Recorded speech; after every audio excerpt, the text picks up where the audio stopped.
Hey guys, Objector here, and today's video is kind of a follow-up to my previous video which covered all the patch notes in the Cartographer's gift patch. In that patch I mentioned that 343 has made some changes to advanced control settings which include look acceleration, inner dead zone, and outer dead zone. And after going over them in more detail and talking to some of my friends about it, I decided to make a video just talking about these changes they made and what the new settings do. So I'm going to try and simplify and explain this as best as I can, but if you want to take a look at the notes for yourself, I'm going to leave a link down in the description below. In addition, I'm going to also leave links to two of my previous videos, my Halo 5 sensitivity video and my how aim assist works in Halo 5. This video is going to assume you have a good understanding of how those work in Halo 5, so if you haven't seen them, I highly recommend you watch those videos first, then come back to this one because things are going to get a little complicated here. Now, with all of that out of the way, let's get started. The first thing I want to tell you guys about these changes is if you feel like you have your controls and sensitivity set up in a way that works for you, I wouldn't even bother messing with these changes. They're meant to allow for very fine tuning for advanced players and to help controller malfunctions to a certain degree, but the default settings are what they've always been since launch, and if you like what you have, don't even mess with these. That's my first recommendation for you guys. So with that being said, the first setting we're going to look at is the look acceleration. Look acceleration will adjust the time it takes to hit maximum look speed when you're pegged, which is when your right stick is pushed to the complete edge in any direction. The lower the setting, the longer it will take to hit that maximum turn speed, and the higher the setting, the faster you will hit your maximum speed. I want to clarify that this will not change your maximum look speed. That will stay the same and is still determined completely by your sensitivity.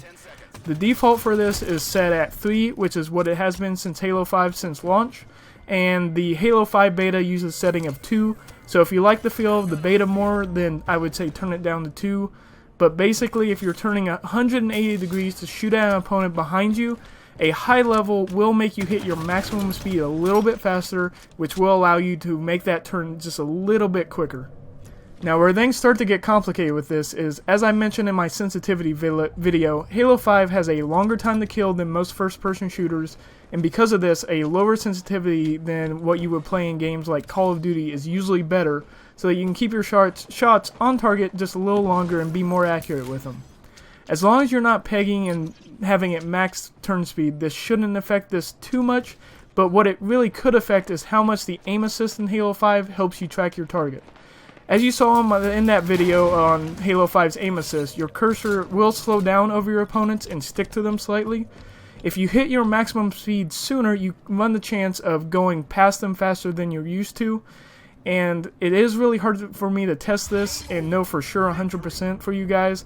But I would say leave it alone unless you're a player who has a maximum sensitivity level and you want to be able to turn it around even faster, then you can turn it up, or if you notice the difference between the beta and launch game and prefer the beta, then you could turn it down to 2, but for the most part, don't even worry about it.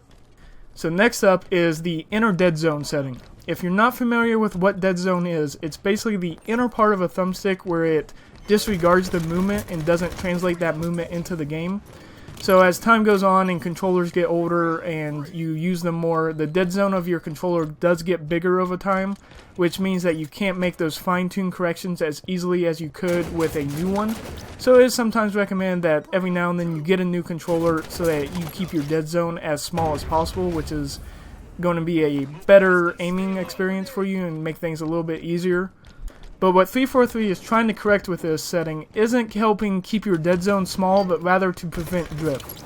So if you haven't had a drift on your controller before, it's basically where if you leave your thumbstick alone on the controller, it will still register movement in one direction, causing your aim to drift in that direction on the game. So I haven't had any problems with any of my Xbox One controllers, but I did have a 360 controller that drifted up, and it made games completely unplayable as it would just constantly drift up towards the top of the screen. With this setting, 343 is trying to counter the drift input, so what they recommend is putting it at 0%, which is the default, and if you don't have any drift when you leave the controller alone in the game, then you're good to go. But if you do have drift, then go back and increase the setting and repeat this process until there's no drift. Halo 5 is the first game I know of that has done anything like this to try and counter that drift, and I think it's really cool that they're doing it, and I would like to see more games doing it. Now lastly, we have the outer dead zone. This is basically where if you have your right stick pushed out to the maximum, but you feel like you're not hitting your maximum speed that you should be getting out of your sensitivity. To me, this would be really hard to know for sure if it's been happening since you set your sensitivity up and you've gotten used to it by now.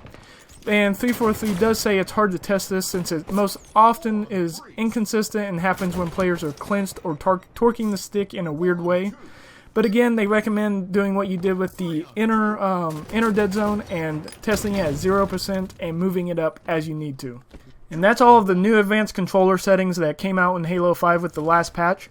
Again, I'm going to highly recommend that you just leave these alone for the most part unless you are having problems with drift or something like that, or if you have a specific reason in mind for wanting to change them. But that's all for this video, guys. I hope you liked it, and I hope you learned something new. Some of these changes are complicated and difficult to explain. I hope this video helps you out a little bit. If you haven't seen my previous video covering the most recent patch notes, click the link on the screen now. And if you liked the video, don't forget to like and subscribe for more Halo news. Until next time, this is Objector, signing off.